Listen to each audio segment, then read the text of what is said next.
Content over everything. You rolling? Alright, so Sargon of Akkad, I mean, if you want to just introduce yourself. My name's Carl, I run a YouTube channel called Sargon of Akkad, and I just gave a speech. Yeah, and you're one of the few people that is quite well known within the YouTube circles, also at Speaker's Corner as well. Yeah, but yeah. Some people have to explain, they don't really know who they are. Yeah. But I know who Milo is, and I know who Sir Gavin McGuinness is. But with yourself, you have got quite a following in terms of Speaker's Corner, because you have been down there once or twice before as well. I did one of my This Week in Stupids down there. It was really good, really well received. So what do you think about the change at Speaker's Corner? Because before you came, I met you at the time when Tommy Robinson was doing the event. Prior to that, Speaker's Corner had kind of lost its spirit, in my opinion. Yeah. And it had become almost like an open-air mosque or church. Since I don't know if you've gone back since that time. I haven't actually. But if you can come back, it would be great. So you can kind of see whether you think it's gone for changed for the better or the worse. So why did you get involved in this particular event? I know why I did. It was free speech. Well, yeah. I mean, I'm a staunch advocate of free speech. Yeah. It's a fundamental human right, and I'm sick of seeing it being eroded constantly. And so when Tommy asked me actually if I'd go down and do it, and I was like, yeah, of course I would. Are you a free speech absolutist? Absolutely. Because, so am I, yeah. So yeah, I always say I'd talk to a Nazi if I had to. Yeah. So, you know, my philosophy is that you can't debunk bad ideas if you don't hear them. Yeah, and this is what I was saying to someone else earlier. It's really insidious actually, because like not everything that Nazis say is necessarily irrational or hateful, and so if you don't even know what they believe and you don't give them the platform to speak, someone will come up and say something that's a step forward, and that's a foot in the door, and then they'll keep going and going. And they're still human beings. Yeah, exactly, they are. But like before you know it, you've got to like a point where you've agreed with all of the logic up until that point, and so when they give you the next step, you don't know how to debunk that. You don't know how to refute it. And like you say, they are still human beings. They have human rights, whether you like it or not. If Nazis don't have free speech, then we don't have free speech. That's unfortunately the sad truth. And the thing is, one thing I find quite worrying and a little bit frustrating about the Muslims, they feel like this is against them. Yeah. And it's not against them, because once our free speech is impeded, theirs will be next. Yeah. And so I wish we would have had more Muslims come down. Unfortunately, that didn't happen. Hopefully in the future, because one thing I do want to try and do with Tommy Robinson, maybe yourself, is to try and build bridges between certain people that you may strongly... I talk to people all the time at Speaker's Corner, which is the beauty of it, that I completely disagree with, but I like them as people. Yeah. I do the same on the internet. Yeah, I know. You get to a lot. I listen to yours. Race realists and all of those guys. Yeah. So some of them are nice people until you get into their political ideology, and then it starts going downhill. You know. Yeah, I listened to your one with Richard Spencer and Andy Worsky. Yeah, but this is the thing. Like, I actively oppose them, and then the media will say, "Oh, these alt right." Yeah. So the thing is, what's so strange? I want to just make something clear. Sargon of Akkad had a 2-hour live stream where he's trying to debunk race realists. Well, yeah. But he is called a racist. Yeah. So it's crazy. It's so mad that somebody, if you listen to the thing, you are far from a racist. Yeah. You are trying to debunk something that, you know, a real racist thing.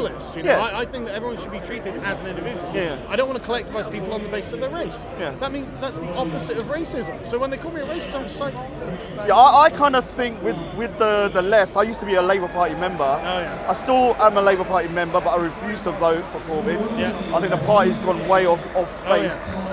The thing that I find quite frustrating, I think the left are more racist than the right. They do it inherently. They can't not collectivise people on the race. Yeah, so I always say you have a bigotry of low expectation. Yep. You expect something from yourself, but you think we lot are savages, that we can't live up to your ideals. No, they do. It drives me crazy because it's so goddamn insulting. So I just think, right, okay, what if I moved to a country where it was majority like black? Yeah. And they were like, oh yeah, don't worry about the white guy, he can't help being a violent savage or something. Yeah. I'd be like, excuse me, you know, I have some standards of my own, and it's treating you as if you don't. Yeah. And it's honestly, it's incredibly offensive. Yeah, I hear it all the time, and I'm like, why are you holding this man to a certain level, who's white, but you're holding someone who's brown to a lower level? I mean, and Jeremy Corbyn... The grooming situation's a prime example. And they literally did this with the Labour meetings, didn't they, where they had like white entry fee and non-white entry fee. It's like, holy shit, you know?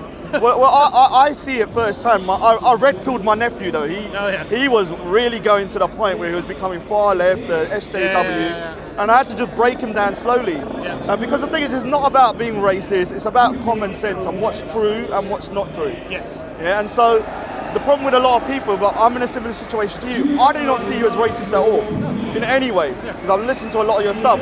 I'm called a racist, and an Islamophobe, and a hater. You should turn it back on and say, sorry, brown people can't be racist. Yeah, I can't be racist. Yeah, you know, Asians can't be racist. It's your ideology, not mine, and now you've trapped yourself in it. Well, that's the bigotry of low expectations again. I mean, I think one of the things I would love to see is that, you know, more people like yourself who are prominent try and come down Speaker's Corner and maybe do a live stream or something, have a live debate with the Muslims that are there. I'll try and choose the sensible ones so we can have a dialogue. I would love to do that.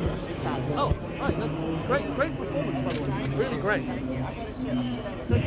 Yeah, because there are some one thing I love about Speaker's Corner, I went in there with one ideology, quite extreme. When you talk to people on an individual level, like you go to McDonald's together, you see past the ideology and you can see a person inside.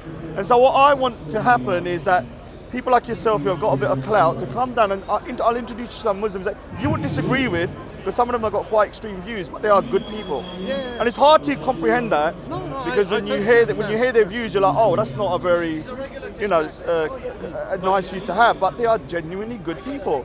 So I hope that, you know, Tommy can try and talk to these people rather than talking to the likes of Ali Dawa.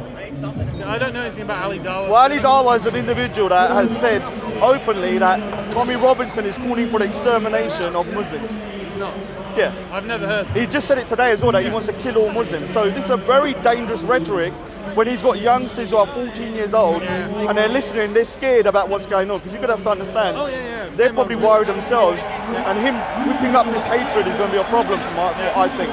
So when do you think you might pop down to Speaker's Corner in the future then? Do you think it's going to be in the future? I wouldn't rule it out. I don't know when. My schedule's always really busy. I know. You're all over the place. Yeah, but I mean, I'm definitely happy to come down. It sounds like a good time, you know, to meet some people. Well, hopefully we'll keep in contact. When you do come down, I'll make sure you just tell me, pop down, and even if it's right now, we can have a little good chat with a few individuals and make your time productive rather than you just walking around. Anyway, Sargon, you're looking cool as well though with your sunglasses. I need to get myself some as well. Anyway, man, hopefully we'll see you about Content over everything. From your belly. Man, say it straight. Man, don't listen to BBC. Man, don't listen to. Put the tango up as well. For 10. Let's do for 10. Let's start it off first. Yeah, so this is for 10. The great man, let's do a little. Hopefully we'll be back one day. So I don't know. We don't need no introductions. They'll never let him back. No introductions. We know who this is. The infamous or famous Tommy Robinson. Tommy Robinson. And Tommy Robinson. Let's not go too much on that. So today's an event that you've organised, and I've seen it from.